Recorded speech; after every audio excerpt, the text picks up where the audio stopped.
దబ్బకాయ పచ్చడి చూసుంటారు, దబ్బకాయ పులిహోర చూసుంటారు, దబ్బకాయ పప్పు కర్రీ చూసుంటారు. దబ్బకాయ పచ్చిరొయ్యలు వేసి ఎప్పుడైనా కర్రీ చూసారా? నేను చేసి చూపించబోతున్నాను. చాలా చాలా రుచిగా ఉంటుంది. మరి దీన్ని ఎలా చేసుకోవాలో చూసేద్దామా? దీనికోసం నేను మీడియం సైజుది ఒక దబ్బకాయ తీసుకున్నాను. అలాగే మీడియం సైజు ఉల్లిపాయలు 2 తీసుకున్నాను. పులుపు కూర అంటే పచ్చిమిరపకాయలు ఎక్కువ వేసుకోవాలి. ఒక 5-6 పచ్చిమిరపకాయలు తీసుకున్నాను. అలాగే ఒలిచి పెట్టుకున్న ఒక కప్పు రొయ్యలు తీసుకున్నాను. ఉల్లిపాయలు పచ్చిమిరపకాయలు శుభ్రంగా కడిగి ముక్కలుగా కట్ చేసుకొని పక్కన పెట్టుకోవాలి.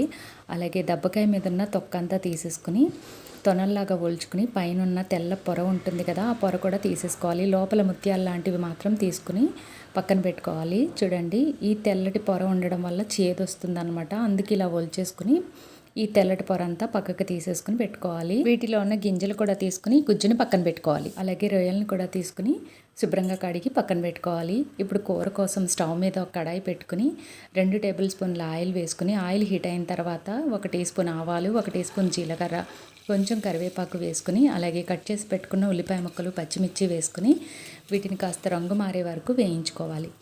చూడండి, ఇలా రంగు మారిన తర్వాత శుభ్రంగా కడిగి పెట్టుకున్న ఒక కప్పు పచ్చిరొయ్యలను వేసుకుని వీటిని కూడా కలుపుకుంటూ ఒక 2-3 నిమిషాల పాటు బాగా మగ్గించుకోవాలి.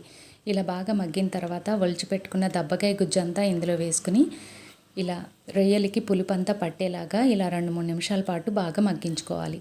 ఇలా మగ్గిన తర్వాత రుచికి సరిపడా ఉప్పు, 1/2 టీ స్పూన్ పసుపు, 3 టీ స్పూన్ల కారము వేసుకుని రొయ్యలకి ఉప్పు కారం పట్టేలాగా బాగా కలుపుకోవాలి. ఇలా బాగా కలుపుకున్న తర్వాత 1 కప్పు నీళ్లు వేసుకుని మళ్ళీ ఒకసారి అంతా మిక్స్ చేసుకుని మూత పెట్టుకుని దగ్గర పడే వరకు ఉడికించుకోవాలి. చూడండి, ఇలా బుడగలు వచ్చి దగ్గర పడి ఆయిల్ పైకి తేలిన తర్వాత ఒకసారి మొత్తం అంతా మిక్స్ చేసుకుని కట్ చేసి పెట్టుకున్న కొత్తిమీర తరుగు కూడా వేసుకుని మొత్తం అంతా ఒకసారి కలుపుకొని స్టవ్ ఆఫ్ చేసుకుని సర్వ్ చేసుకోవడమేనండి. అంతే, ఎంతో రుచిగా ఉండి దబ్బకాయ పచ్చిరొయ్యల కర్రీ రెడీ అయిపోయింది.